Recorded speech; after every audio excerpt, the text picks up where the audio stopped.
கர்த்தருக்கு ஸ்தோத்திரம். நம்ம வாசிப்போம் எபிரேயர் 13ஆம் அதிகாரம் 5ஆம் வசனம். எபிரேயர் 13ஆம் அதிகாரம் 5ஆம் வசனம். நீங்கள் பண ஆசை இல்லாதவர்களாய் நடந்து உங்களுக்கு இருக்கிறவைகள் போதும் என்று எண்ணுங்கள். நான் உன்னை விட்டு விலகுவதும் இல்லை, உன்னை கைவிடுவதும் இல்லை என்று அவர் சொல்லுகிறாரே. ஆண்டவர் என்ன சொல்றாரு? உங்களை விட்டு விலகுவது, உன்னை விட்டு விலகுவதும் இல்லை, உன்னை கைவிடுவதும் இல்லை. உன்னை விட்டு விலகுவதும் இல்லை, உன்னை கைவிடுவதும் இல்லைன்னு ஆண்டவர் சொல்றாரு. ஏன் உன்னை விட்டு ஆண்டவர் என்னை விட்டு விலகிறாரு, என்னை கைவிடுகிறாரு அப்படின்னு ஏன் அப்படிப்பட்டதான சிந்தை நமக்கு வருது? உலகத்தில் நாம் ஜீவிக்கிறோம், அநேக சவால்களை சந்திக்கக்கூடியதா இருக்கு. இந்த உலகத்துல அநேக சவால்களை நாம் சந்திக்கக்கூடியதா இருக்கு. அந்த சவால்களை சந்திக்கும் போது நமக்கு பலவிதமான சிந்தை அந்த உலகத்துல சவால்களை சந்திக்கும் போது நம்ம நினைக்கிறோம், ஐயோ நான் கைவிடப்பட்ட நிலவரத்துல நான் காணப்படுறேனே, நானே கைவிடப்பட்ட நிலவரத்துல காணப்படுறேன், எங்கிருந்து எனக்கு உதவி வரல, நான் கைவிடப்பட்ட நிலவரத்துல காணப்படுறேனே அப்படின்னு நினைக்கும் போது நம்ம என்ன நினைக்கிறோம்? ஆண்டவர் கூட இருக்கிறாரா? அப்ப அந்த வசனம் நமக்கு என்ன செய்யுது? நம்மை தேற்றக்கூடியதா இருக்குது.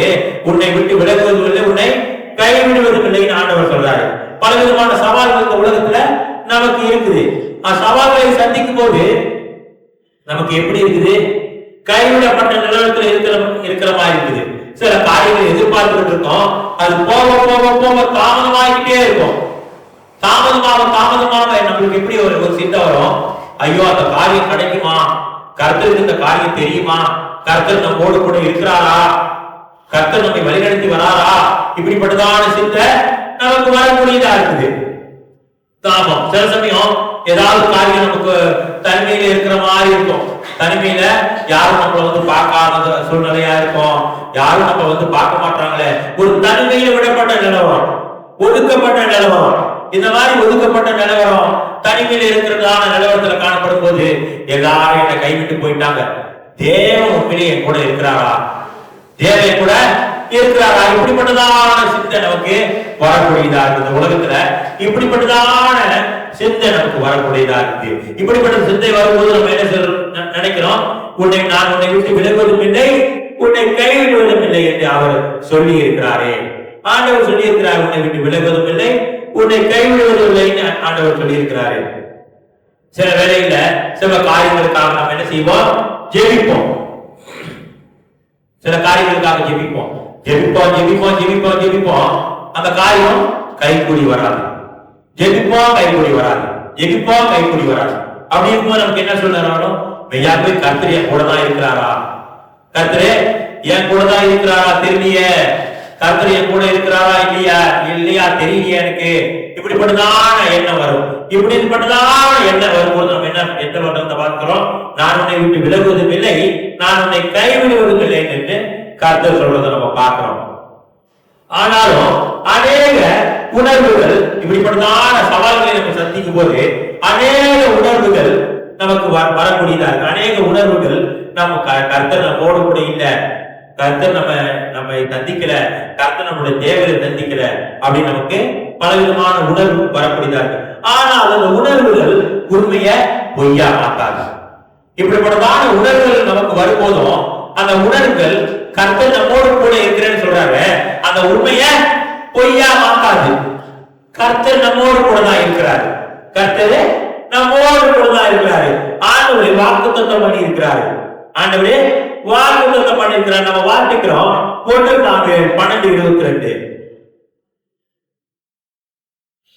Samuel 12:22.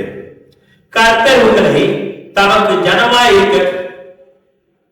ஜனமாக்கி கொள்ள பிரியமானபடியினால் கர்த்தர் தம்முடைய மகத்துவமான நாமத்தின் நிமித்தம் தமது ஜனத்தை கைவிட மாட்டார். ஆண்டவரே நம்மளை அவருடைய ஜனமா மாத்தி இருக்கிறாரு, ஜனமா நினைச்சிருக்கிறாரு. அதனால கர்த்தர் என்ன செய்ய மாட்டாரு? நம்ம கைவிட மாட்டாரு. இஸ்ரவேல் ஜனங்க கிட்ட ஆண்டவர் சொல்றதான இந்த காரியம். அப்ப இப்பயும் நம்ம ஆவிக்குரிய இஸ்ரவேலர்களா இருக்கிறோம், நம்ம ஜனமா மாத்தி இருக்கிறாரு. நம்ம அழைக்கப்பட்டதான கூட்டத்துல இருக்கோம், இப்ப தெரிந்து கொள்ளப்பட்டதான கூட்டத்துல இருக்கோம். அதனால கர்த்தர் என்ன செய்ய மாட்டாரு? கைவிட மாட்டாரு. கர்த்தர் நம்மோடு கூட உடன்படிக்கை பண்ணி இருக்கிறாரு. சதையான இருதயம், கல்லான இருதயத்தை சதையாகி இருதயமா மாற்றி இருக்கிறாரு.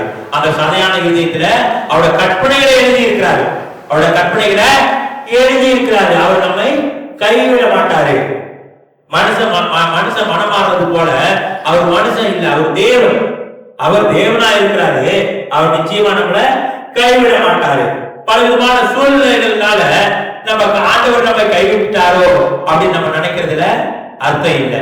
அந்த உண்மைய பல விதமான பிரச்சனை பொய்யாக்காது. கர்த்தர் நம்மோடு கூட இருக்கிறார். நான் உன்னை விட்டு விலகுவதும் இல்லை, உன்னை கைவிடுவதும் இல்லை என்று சொல்லி இருக்கிறார். பல விதமான பிரச்சனைகள் வரலாம், சுனாமி வரலாம், கொரோனா வரலாம், இன்னும் பல வியாதிகள் வரலாம். ஆனா கர்த்தர் என்னதான் உலகத்துல பல விதமான மாற்றம் வந்தாலும் கர்த்தர் நம்மோடு கூட இருக்கிறார். கர்த்தர் நம்மோடு கூட இருக்கிறாரு. நம்ம பார்க்கிறோம், யாக்கோபுக்கு 12 பிள்ளைங்க. யாக்கோபு 12 பிள்ளைங்கள யோசேப்பு ஒரு வித்தியாசமானவராக இருக்கிறார். யோசேப்பு ஒரு வித்தியாசமானவராக இருந்தார். ஒரு வித்தியாசமான பிள்ளையா இருந்தாரு. அவங்க தகப்பனுக்கு பிடிச்ச மகனா இருந்தாரு. அப்ப அப்படி இருக்கும் போதும் யோசேப்போட சூழ்நிலை எப்படி போகுது? அவங்க சகோதரனால அவரை விட்டு போடப்பட்டாரு. யோசேப்பு விட்டு போடப்பட்டாரு. எகிப்து தேசத்துக்கு விட்டு போடப்பட்டாரு. அடிமைக்கு அடிமையாக்கப்பட்டாரு. அடிமையாக்கப்பட்டாரு. தொடர்ந்து விற்கப்பட்டாரு. தொடர்ந்து சிறைச்சாலையில போடப்பட்டாரு. ஆனா ஆண்டவர் கைவிட்டாரா? கைவிடல. நம்ம இப்படிப்பட்டதான சூழ்நிலைக்கு காணப்படலாம், இப்படி யோசிப்பு போனதான சூழ்நிலையில காணப்படலாம். ஆனால் கர்த்தர் நேற்றும் இன்றும் இன்றும் மாறாதவரா இருக்கிறாரு. அவர் நம்ம கைவிட மாட்டாரு. அவர் வாக்கு பண்ணி இருக்கிறாரு, நான் உன்னை கைவிடுவதும் இல்லை, உன்னை விட்டு விலகுவதும் இல்லைன்னு சொல்லி இருக்கிறார். யோசேப்பு பல விதமான சூழ்நிலையில போனாரு, பல விதமா கஷ்டப்பட்டாரு. சிறைச்சாலையில போனார். செய்யாத தவிர செஞ்சேன்னு சொன்னாங்க. அநேக காரியத்தினால் அவரு ஒடுக்கப்பட்டாரு. ஆனால் தேவன் அவரை கைவிடல. நம்ம வாசிக்கிறோம் ஆதியாகமம் 39:21. ஆதியாகமம் 39:21. கர்த்தரோ யோசேப்போடு இருந்து அவன் மேல் கிருபை வைத்து சிறைச்சாலை தலைவனுடைய தயவு அவனுக்கு கிடைக்கும்படி செய்தார். சிறைச்சாலை தலைவனுடைய தயவு கிடைக்கும்படி செய்தார். அது மாத்திரமல்ல, கர்த்தர் தொடர்ந்து யோசேப்பு அதுக்கப்புறம் ஆசீர்வதிச்சுக்கிட்டு வராரு. பல விதமான பிரச்சனைகள்ல போறாரு. ஆனா யோசேப்பை ஆண்டவர் கைவிடல. அவர் நடத்தி கொண்டு வரார். யோசேப்பை ஆண்டவர் மறுபடியும் நடத்தி கொண்டு வருகிறத நம்ம பார்க்கிறோம். அதனால நமக்கு வருகிறதான சூழ்நிலையை பார்க்கும்போது, ஐயோ ஆண்டவர் என் கூட இருக்கிறாரா, ஆண்டவர் மெய்யாகவே என் ஜெபத்தை கேட்கிறாரா, மெய்யாகவே கர்த்தர் என் கூட இருக்கிறாரான்னு பலவிதமான நம்ம சிந்தை வரலாம். அந்த சிந்தை அல்ல, பலவிதமான சிந்தை உண்மைய பொய்யாக்காது. கர்த்தர் மெய்யாகவே நம்மோடு கூட இருக்கிறாரு. நம்ம ரட்சிக்கப்பட்டிருக்கிறோம், நம்ம தண்ணீரால் ஞானஸ்நானம் பெற்றிருக்கிறோம், பரிசுத்த ஆவியானவரால் அபிஷேகம் பண்ணப்பட்டிருக்கிறோம். கர்த்தர் என்ன செய்யறாரு? நம்மோடு கூட இருக்கிறாரு. அவர் சொல்லியிருக்கிறாரு, நான் உன்னை விட்டு விலகுவதும் இல்லை, உன்னை கைவிடுவதும் இல்லைன்னு சொல்லியிருக்கிறாரு. நம்ம பார்க்கிறோம், மோசேயோட ஜீவியத்தை கூட நம்ம பார்க்கிறோம். மோசேயை பார்த்து எல்லாம் முறுமுறுத்தாங்க. மோசேயை பார்த்து எல்லாம், மோசே சரியில்லை, என்ன மோசே எங்களை இங்க கொண்டாந்து இப்படி ஆபத்துல மாட்டி விட்டுட்ட மோசே அப்படின்னு இஸ்ரவேல் ஜனங்க, அத்தனை லட்சம் இஸ்ரவேல் ஜனங்களும் என்ன சொன்னாங்க? மோசேயை குற்றப்படுத்தினாங்க. பத்தாவதுக்கு ஆரோனும் மிரியாமும் சொந்த சகோதர சகோதரி கூட என்ன செஞ்சாங்க? மோசேவுக்கு விரோதமா பேசினாங்க. எப்படிதான் மோசேவுக்கு விரோதமா சகோதர சகோதரிகள் பேசினாலும், அங்க உள்ளதான இஸ்ரவேல் ஜனங்க பேசினாலும், ஆண்டவர் மோசேவை கைவிடல. ஆண்டவர் மோசேவை கைவிடல. மோசேவை கைவிடாத ஆண்டவர் நம்மோடு கூட இருக்கிறாரு. நம்மையும் கைவிட மாட்டாரு.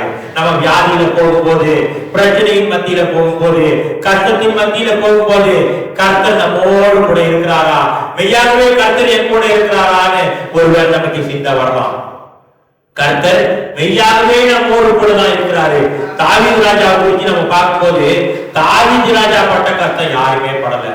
அவ்வளவு கஷ்டப்பட்டாரு, அடிக்கப்பட்டார். தொடர்ந்து சவுல் ராஜா என்ன செஞ்சாரு? தாவீதை கொல்லும்படியா முயற்சி பண்ணாரு.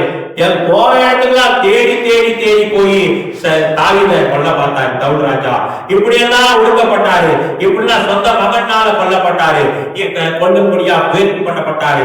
இப்படிலாம் தாவீது ஒடுக்கப்பட்டாரு. பல விதமான பிரச்சனைகள்ல போனாரு. நம்ம பாக்குறோம், தாவீத அபிஷேகம் பண்ணிட்டாங்க, ராஜாவை அபிஷேகம் பண்ணிட்டாங்க. ஆனாலும் எத்தனையோ வருஷமா அவர் ராஜ்யபாரம் இல்லை. ஓடிக்கிட்டு வனாந்தரத்துல காட்டுல ஓடிக்கிட்டு இருக்கிறாரு, பயந்து ஓடிக்கிட்டு இருக்கிறாரு, பயந்து வேற நாட்டுல ஓடுறாரு, வேற நாட்டுக்கு போறாரு, இப்படிலாம் ஓடிக்கிட்டு இருக்காரு. ஆனாலும் தேவன் அவரை கைவிடல. தாவீது ராஜாவை தேவன் கைவிடல. இப்படிலாம் ஓடாலும், இப்படிலாம் ஒடுக்கப்பட்டாலும், இப்படிதான் ராஜா தாவீத கொலை செய்யும்படியா அநேகர் தேடினாலும் தேவன் தாவீது ராஜாவை கைவிடல. தேவன் அவரோடு கூட இருந்தாரு. தேவன் தாவீது ராஜாவோடு இருந்தாரு. நம்ம தொடர்ந்து நம்ம வாசிக்கிறோம். சங்கீதம் 27:10 வாசிப்போம். சங்கீதம் 27:10.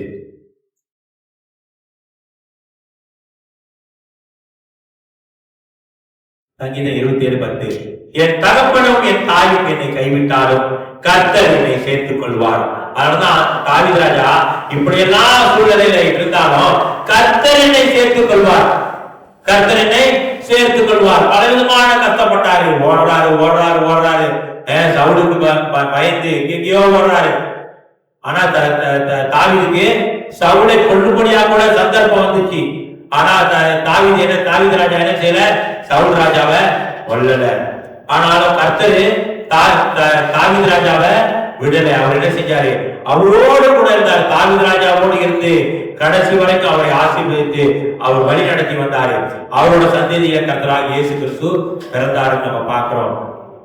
அநேக பிரச்சனைகள் நம்ம உலகத்துல நமக்கு வரலாம், வியாதி வரலாம். ஐயோ வியாதி வந்தவன இதோட முடிஞ்சிச்சியா என் வாழ்க்கை, வியாதி என்ன நினைப்போம், வியாதி வந்தவன இதோட முடிஞ்சு போச்சியா என் வாழ்க்கை நம்ம நினைக்கலாம்.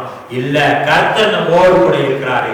கர்த்தர் இஸ்ரவேலை நடத்தின தேவன், நம்மோடு கூட்டாக பிணைந்த தேவன் நம்மோடு கூட இருக்கிறாரு.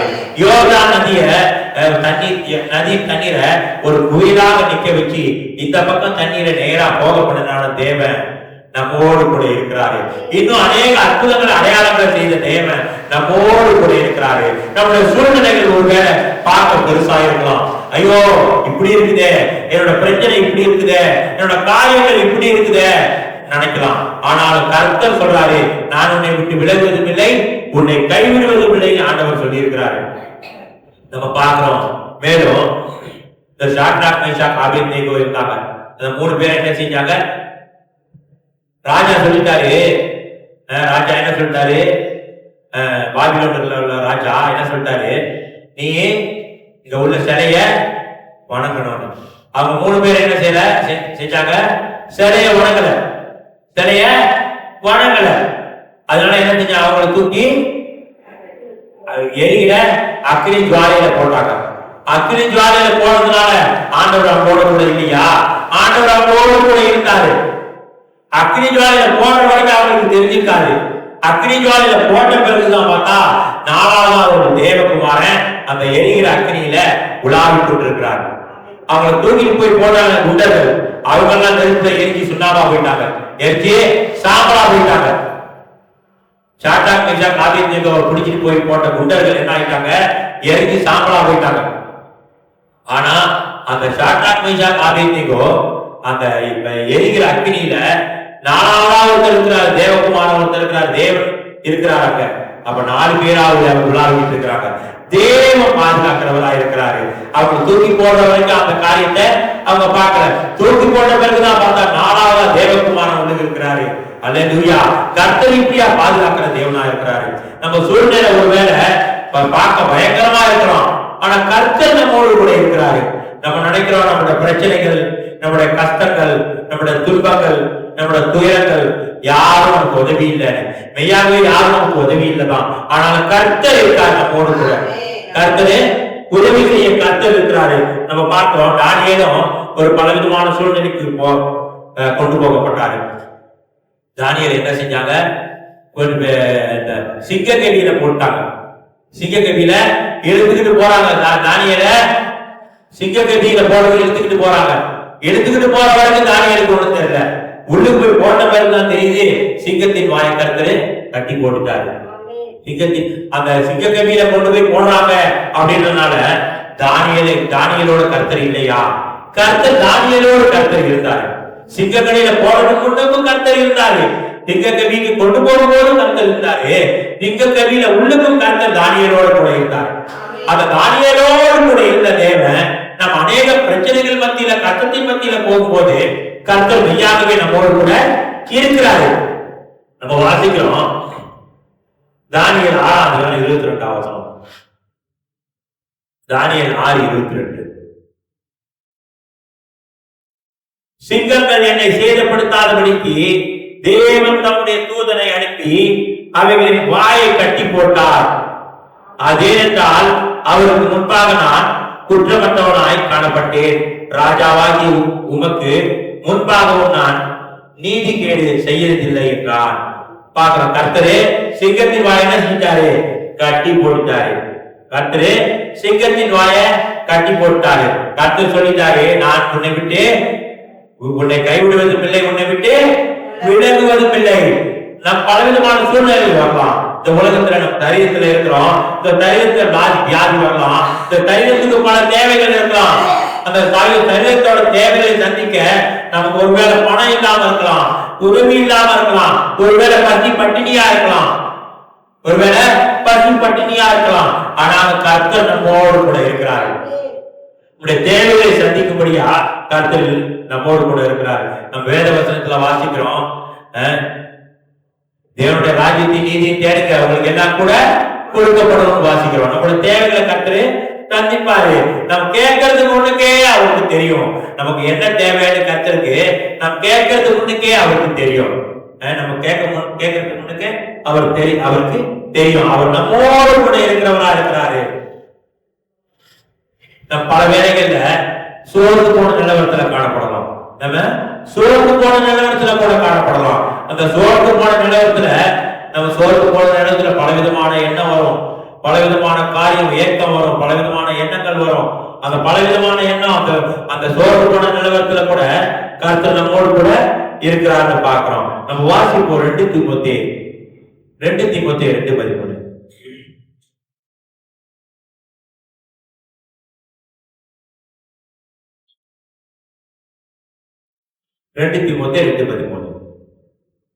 நாம் உண்மை இல்லாதவர்களாக இருந்தாலும் அவர் உண்மையுள்ளவராக இருக்கிறார்.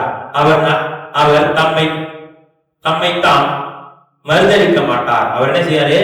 மறுதளிக்க மாட்டாரு. நம்ம உண்மையில்லாத அநேக காரியத்துல நாம் பார்க்கும்போது கர்த்தருக்கு உண்மை இல்லாதவர்களா இருக்கும்.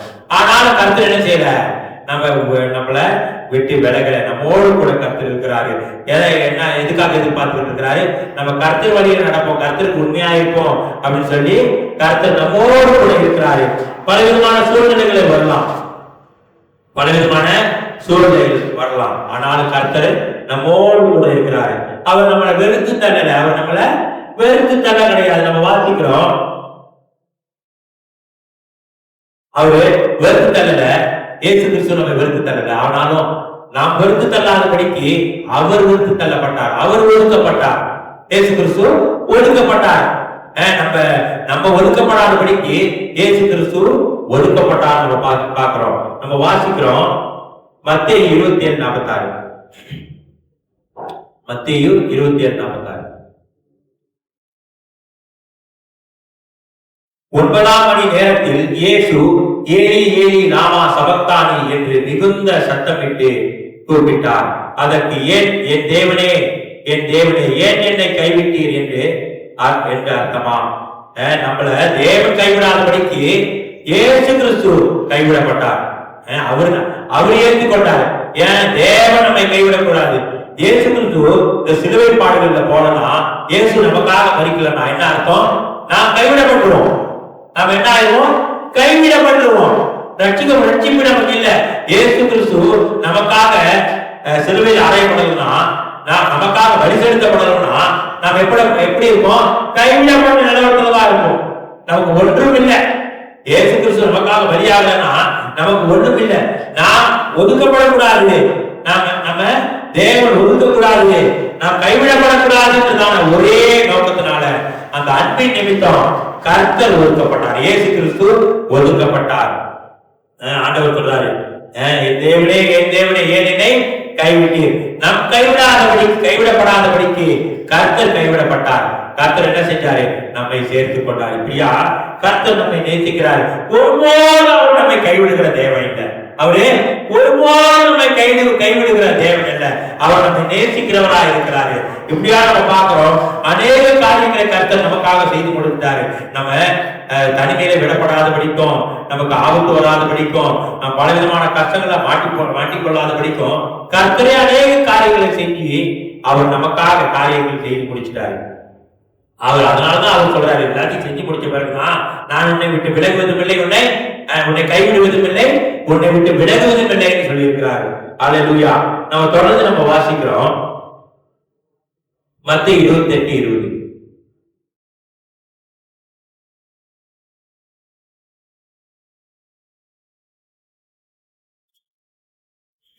மத்தேயு 28:20. நான் உங்களுக்கு கட்டளையிட்ட யாரும் அவர்கள் கைக்கொள்ளும்படி அவர்களுக்கு உபதேசம் பண்ணுங்கள். இதோ உலகத்தின் முடிவு பரியந்தம் சகல நாட்களிலும் நான் உங்களுடனே இருக்கிறேன் என்றார். ஆண்டவர் எப்ப இருக்கிறார்? உலகத்தின் முடிவு பரியந்தம் நம்மோடு கூட இருக்கிறார். உலகத்தின் முடிவு பரியந்தம் கர்த்தர் நம்மோடு கூட இருக்கிறார். கர்த்தர் நம்மை விட்டு ஓடுற தேவன் இல்லை. கர்த்தரே பிரச்சனை வந்தவன ஓடி ஒழிய மாட்டாரு. ஓடி போய் இவ்வளவு பிரச்சனை போய் மாட்டிக்கிட்டியா, நான் ஒண்ணும் செய்ய மாட்டேன் போ அப்படின்னு செய்ய மாட்டாரு. உலகத்தின் முடிய வரைந்த கர்த்தர் நம்மோடு கூட இருக்கிறாரு. இப்படியா கர்த்தரு நம்மோடு கூட இருக்கிறாரு. கர்த்தருடைய பிரசன்னம், கர்த்தருடைய சமூகம் நம்மோடு கூட இருக்குது.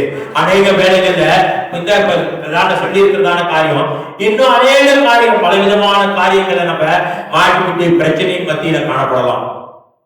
காணப்பட்டாலும் கர்த்தர் என்ன சொல்லிட்டாரு? ஒரே வார்த்தையில, உலகத்தின் முடிவு வரையும் நான் அவங்களோடு கூட இருப்பேன், உலகத்தின் முடிவு வரையும் நான் அவங்களோடு கூட இருப்பேன்னு சொல்லிட்டாரு. நம்ம எதை குறித்து கவலைப்பட வேண்டிய அவசியம் இல்லை. கர்த்தர் நம்மோடு கூட இருக்கிறாரு. நம்ம ஜெபிக்கும் போது கர்த்தர் அந்த வார்த்தையை கேட்கக்கூடியவரா இருக்கிறாரு. நம்ம காரியங்கள் கர்த்தர்கிட்ட கேட்கும் போது கர்த்தர் அப்படியே செய்வாரு. கர்த்தர் சொல்லியிருக்கிறாரு, நீங்க இதுவரைக்கும் நான் நாமத்துல எதையும் கேட்டதில்லை, என்னுடைய நாமத்துல கேளுங்க, நான் உங்களுக்கு கொடுப்பேன்னு சொல்லியிருக்கிறாரு. அநேக வேலைகள்ல சில காரியங்கள் தாமதிக்கும் போது நமக்கு சோர்வு வரலாம், விலகினம் வரலாம். ஆனா கர்த்தர் சொல்றாரு, நான் உன்னை கைவிடுவதும் இல்லை, உன்னை விட்டு விலகுவதும் இல்லைன்னு சொல்லியிருக்கிறாரு. இதோ கர்த்தர் நம்மோடு கூட இருக்கிறாரு. நம்ம எல்லா காரியத்தையும் கர்த்தர் மேல பாரத்தை, நம்முடைய பாரத்தை எல்லாம் கர்த்தர் மேல வைப்போம். கர்த்தர் காரியத்தை செய்ய வல்லவரா இருக்கிறார். இதோ கர்த்தரை மட்டும் நம்மோடு பேசி இருக்கிறாரு. இதை விலகி கொண்டு கர்த்தருக்கு கீழ்ப்படிஞ்சு நடக்க கர்த்தர் நமக்கு கிருபை தரக்கூடிய அசோதரம் பண்ணுவோம்.